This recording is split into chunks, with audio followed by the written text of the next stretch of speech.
Coneco es un congreso de economía circular y esto es el podcast con el que conocerás más sobre su contenido y ponentes. Te invitamos a que nos acompañes durante unos minutos para sumergirte en este congreso a disposición de las empresas y la sociedad en positivo. Bienvenidos a Coneco.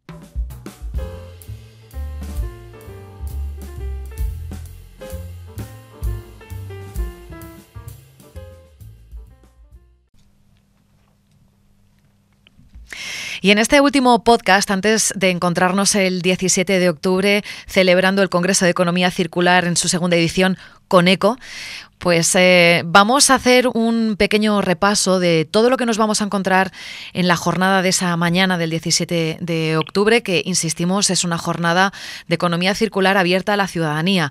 Por supuesto, están invitadas las empresas que encontrarán dentro de las distintas mesas que se han organizado ejemplos reales de empresas que trabajan en temas de economía circular dentro de sus procesos. Habrá ejemplos válidos que se están poniendo en marcha o que ya llevan un tiempo funcionando, ejemplos reales, no solo teoría, pero dentro de todo ese programa hay más cosas, dentro de esos ejemplos hay más cosas y temas que se van a ir exponiendo que pueden ser de interés tanto a la parte docente, a centros educativos que pueden utilizar toda la información que vamos a ir exponiendo en este congreso, también dentro de las aulas para hacer divulgación en las próximas generaciones y, por supuesto, un congreso abierto a la ciudadanía en general que quiera compartir con nosotros esa mañana. La jornada dará comienzo a las 9:30 de la mañana y en la primera parte nos vamos a encontrar una apertura institucional. En los últimos podcasts lo que hemos hecho ha sido hablar del contenido, de los ponentes, hemos ido desgranando poco a poco esas mesas, esas 3 mesas que componen el congreso.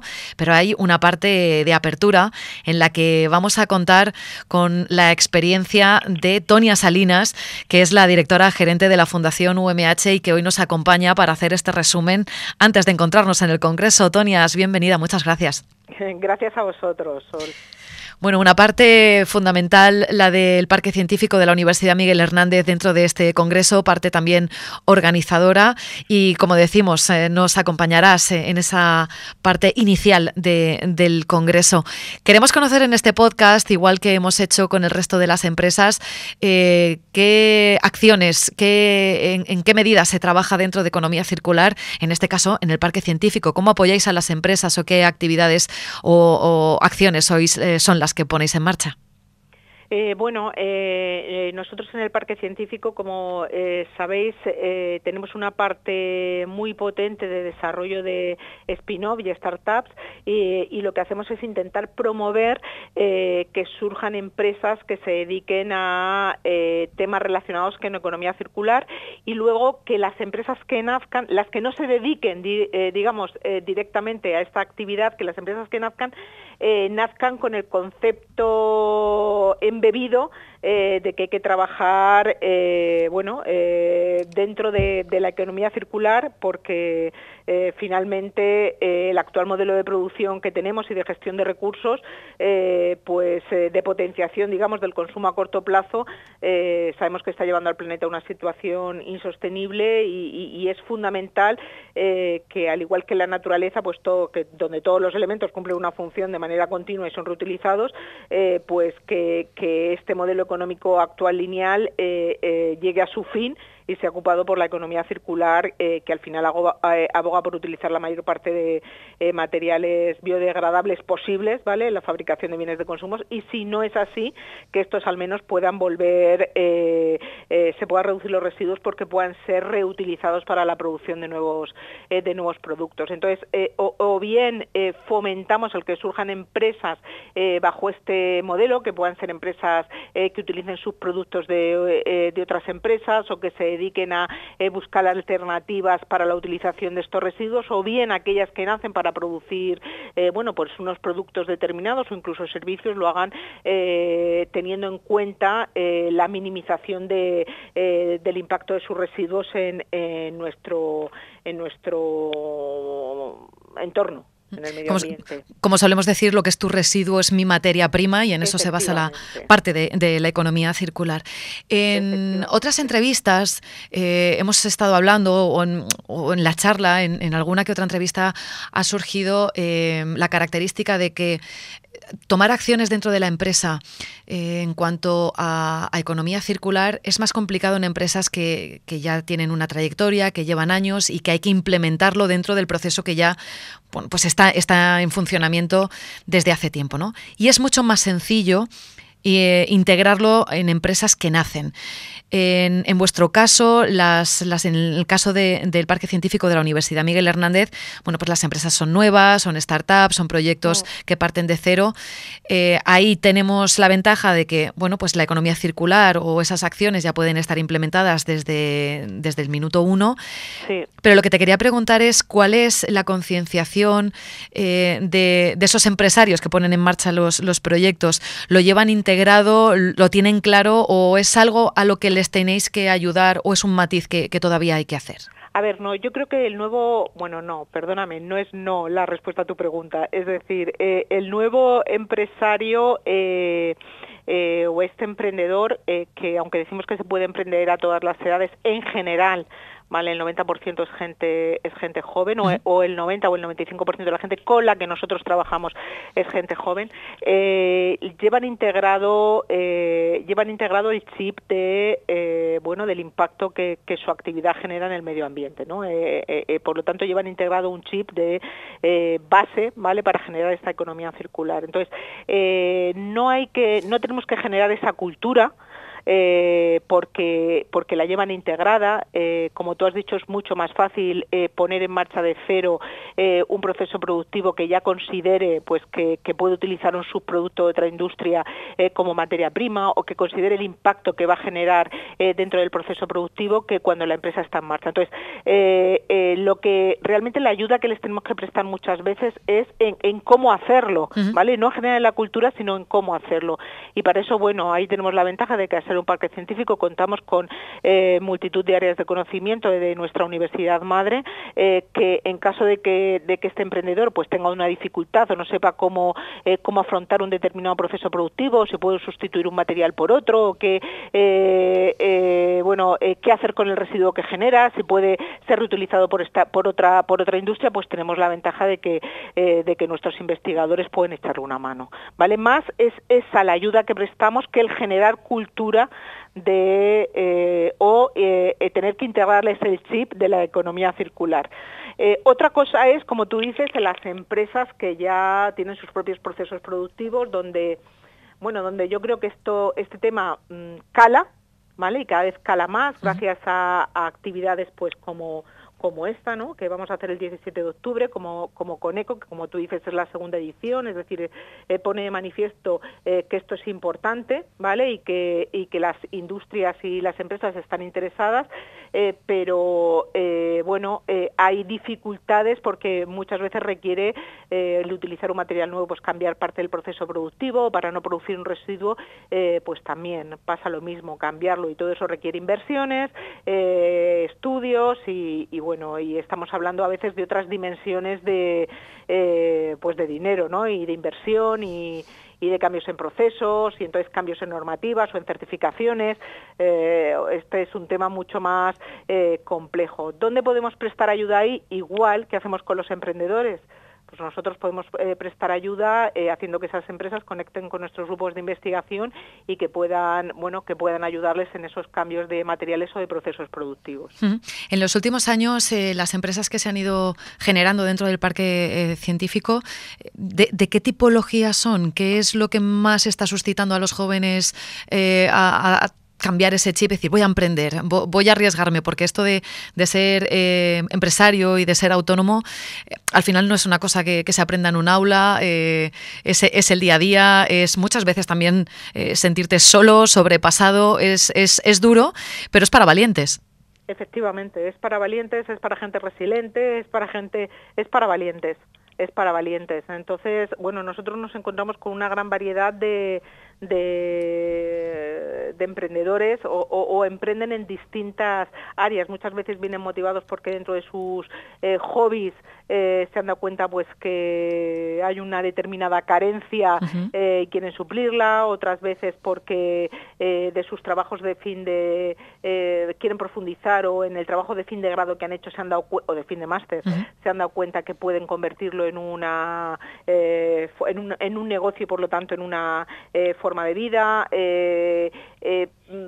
Incitados también porque nosotros continuamente desde el Parque Científico estamos dando charlas o invitamos a las empresas a que den charlas sobre cuáles son los retos a los que se tienen que enfrentar en sus sectores, y bueno, ellos ven una oportunidad de montar un negocio para prestar un determinado servicio. Áreas son múltiples, es decir, nosotros como finalmente somos procedemos o estamos vinculados a una universidad que es multi áreas de conocimiento, pues no podemos decir, oye, mira, es que no tenemos un vertical agrotecnológico, o no tenemos un vertical TIC, o no, porque bueno, al final damos servicio fundamentalmente, aunque también podemos dar servicio a gente que venga de fuera, al alumnado que tenemos, y por lo tanto pues nos vienen de ingeniería, de bellas artes, o sea, tenemos proyectos de lo más diverso.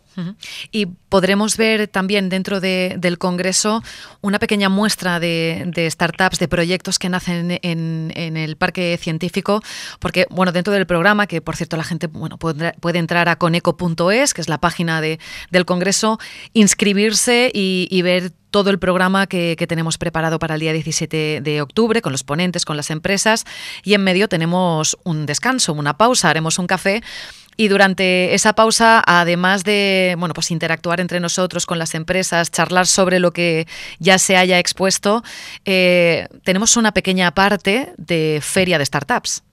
Efectivamente, y ahí nos podemos encontrar empresas como Bioferric, que hace materiales absorbentes de contaminantes para tratamientos de agua, o Esero, que ha desarrollado una tecnología capaz de producir aceites de base y combustibles mediante filtración química, con empresas que se dedican a la fabricación de calzados veganos y sostenibles, con materiales reciclados de botellas de plástico, como Slout, fabricación de ropa deportiva para deportes acuáticos procedentes de las velas del kitesurf, Kitecloths, análisis de pérdidas de agua en las redes de tuberías disminuyendo por tanto la pérdida, Fitsen, eliminación de microplásticos del agua, como es Captoplastic. Es decir, vamos a encontrarnos con una gran diversidad de empresas dedicadas o que han hecho de su core de negocio, o que su core de negocio está relacionado con economía circular.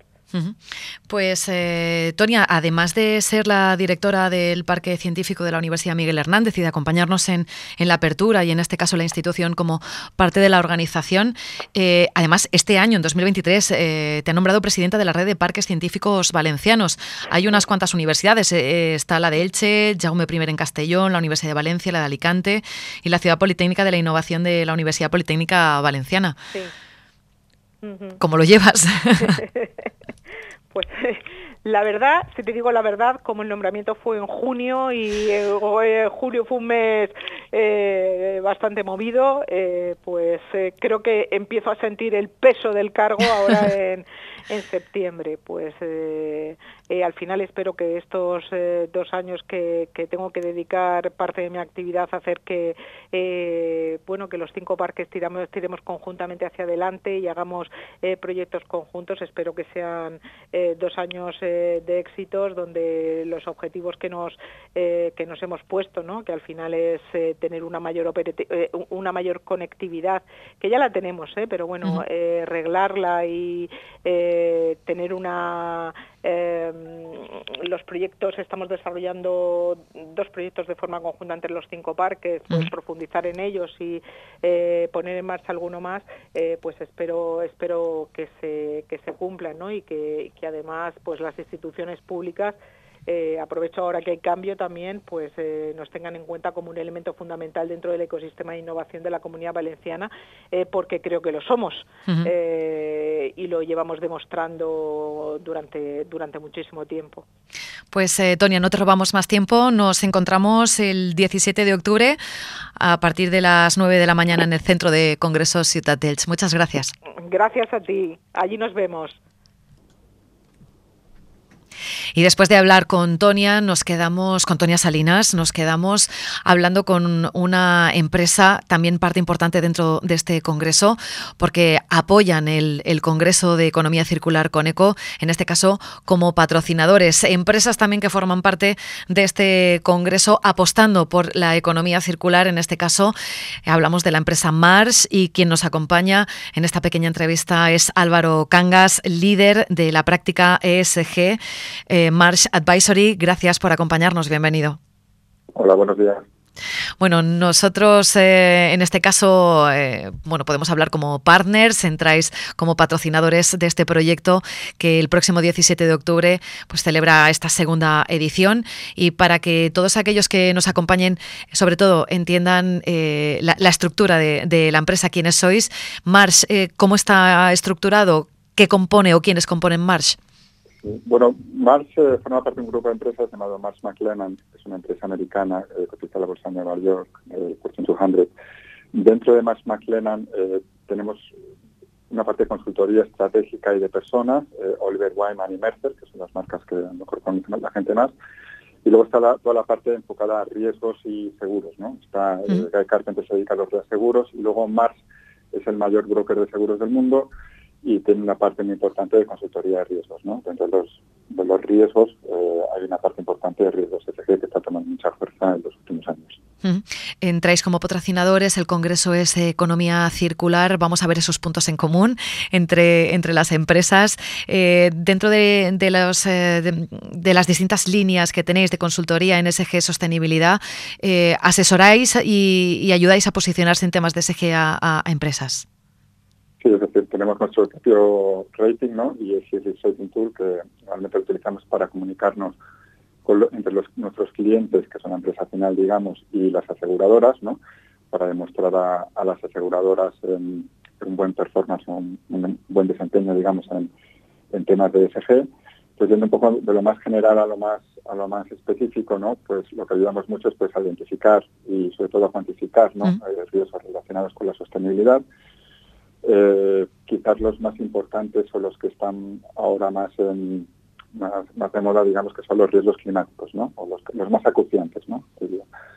Entonces, bueno, uno de los servicios principales que prestamos pues es a proyectar, modelar riesgos climáticos a futuro, tanto riesgos físicos, es decir, pues catástrofes naturales debidas a cambio climático. Estamos hablando de danas, inundaciones, sequías, etcétera, tanto agudos como críticos, ¿no?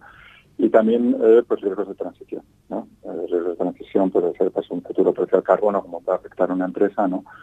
O cómo puede afectar pues a lo mejor pues una ola de calor al modelo de negocio que tiene una empresa en determinado sector, ¿no?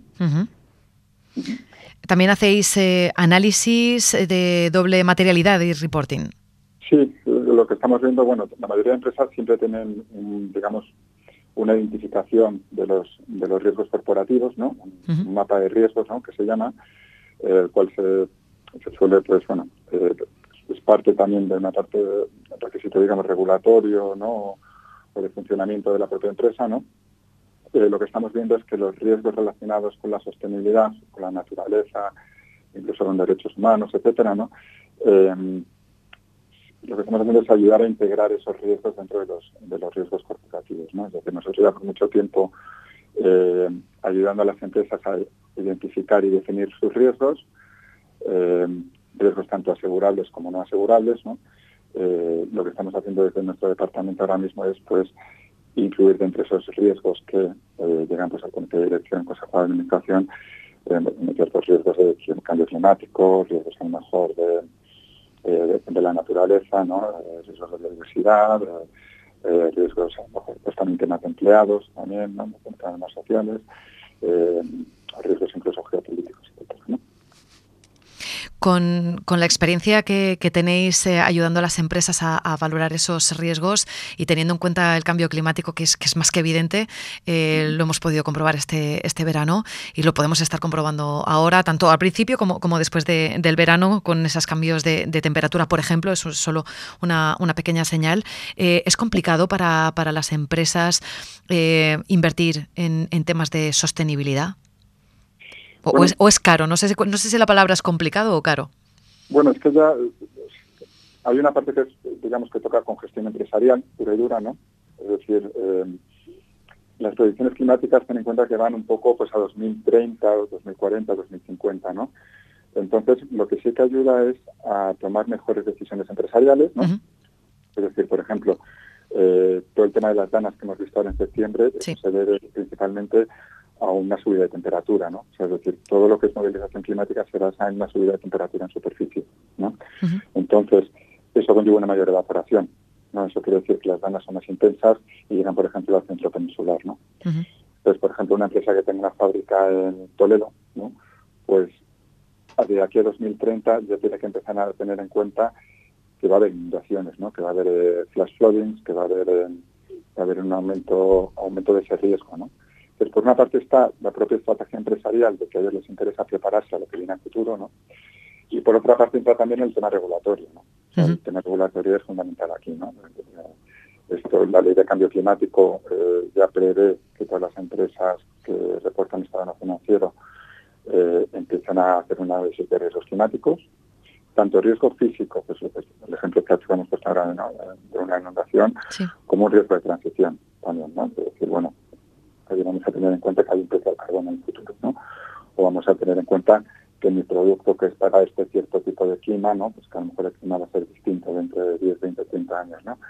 Entonces, se está empujando, digamos, desde la Unión Europea bastante, ¿no? Desde las iniciativas, ¿no? La CCRD, la CCR, etcétera, la taxonomía europea, ¿no? Etcétera. Y luego hay otra parte de cumplimiento regulatorio, ¿no? Entonces, o sea, esto ya no va tanto de, como decía un jefe mío, ¿no? De los cuentos y era más de las cuentas, ¿no? Sí. O sea, digamos que una empresa, si quiere mirar un poco a cómo prepararse de aquí a los 10, 20, 30 siguientes años, tiene que tener en cuenta estos factores, ¿no? Tiene que tener en cuenta el cambio climático, tiene que tener en cuenta el fenómeno circular, tiene que tener en cuenta temas sociales, de empleados, derechos humanos, etcétera, ¿no? Uh-huh. Entonces, bueno, yo creo que ya hay poca gente que ya no crea en el cambio climático, pero de una manera muy sencilla, aunque no crean, lo van a tener que hacer, ¿no? Uh-huh. Es un poco la conclusión. Lo importante de la previsión para las empresas es sobre todo para que los proyectos se vayan desarrollando bien o que lleguen a buen puerto. Al final siempre hay que estar mirando hacia el futuro y bueno, pues con servicios con los que ofrecéis es mucho más sencillo. Álvaro Cangas, líder de la práctica ESG Mars Advisory, muchísimas gracias por habernos acompañado. Os esperamos el próximo 17 de octubre en el Congreso de Economía Circular para compartir toda la información y todas las experiencias que vamos a compartir también con vosotros. Muchas gracias a vosotros. Muchísimas gracias. Nosotros, este último podcast, antes del Congreso de Economía Circular, porque bueno, la idea no es que termine aquí. La idea es que una vez celebremos esta segunda edición de este segundo Coneco, nos pongamos a trabajar en el tercero para seguir compartiendo pues información de valor, seguir aportando ejemplos y experiencias reales de empresas que ponen en práctica distintas acciones en torno a la economía circular para que sirvan de ejemplo y de experiencias y de inspiración para futuros que van naciendo y para empresas que ya están en marcha. Por eso, en las distintas mesas que tenemos conformadas para el próximo congreso, hay empresas con una larga trayectoria y también, como hemos comentado en el programa de hoy, tenemos una feria de startups, proyectos que nacen dentro de la Universidad Miguel Hernández, de este parque científico, con esa visión ya integrada en la mente de los empresarios y empresarias que ponen en marcha sus proyectos de que la economía circular debe formar parte de su proyecto. Recordamos que será en el Centro de Congresos el próximo 17 de octubre. A las 9:30 de la mañana dará inicio el Congreso con la apertura institucional y a continuación tendremos la primera mesa de economía circular, del agua y su reutilización. Nos acompañará Aigües d'Elx, FACSA y por parte de la Universidad Miguel Hernández, el director de programa de doctorado en Medio Ambiente y Sostenibilidad, José Navarro Pedreño. La segunda mesa será la de tecnología aplicable a la valorización material de residuos en empresas, junto con Greeny Enterprise, Grupo Zaonero y Urbaser. Haremos esa pausa mediante mañana para pues charlar, conocernos y visitar la feria de startups. La tercera mesa, tras la pausa, será la de responsabilidad ampliada al productor del producto, con Grupo Picolinos, con Gerescal, con el director de Gerescal, Proyecto Lázaro, y también nos acompañará Decathlon. Y finalmente el cierre será con Javier Clemente, emprendedor, creador de contenido y divulgador ambiental, premio como mejor educador digital de España en concienciación ambiental. Y con todo ello habremos disfrutado una mañana donde compartir muchos conocimientos e información fácilmente aplicable y necesaria en las empresas. Pero también nos queremos dirigir a toda la ciudadanía, a todos aquellos que estén interesados en compartir con nosotros esta mañana y tener más conocimiento en torno a la economía circular y cómo gestionamos nuestros residuos. También, de una manera divulgativa, queremos acercarnos a los centros educativos. La entrada es completamente gratuita. Solo tienen que reservar en la agenda esa mañana o parte de la mañana para nosotros y compartir toda la información que hemos preparado. Y seguiremos a partir del día 17 de octubre trabajando en una nueva edición. De momento, dejamos aquí este podcast de Coneco y les espero el 17 de octubre.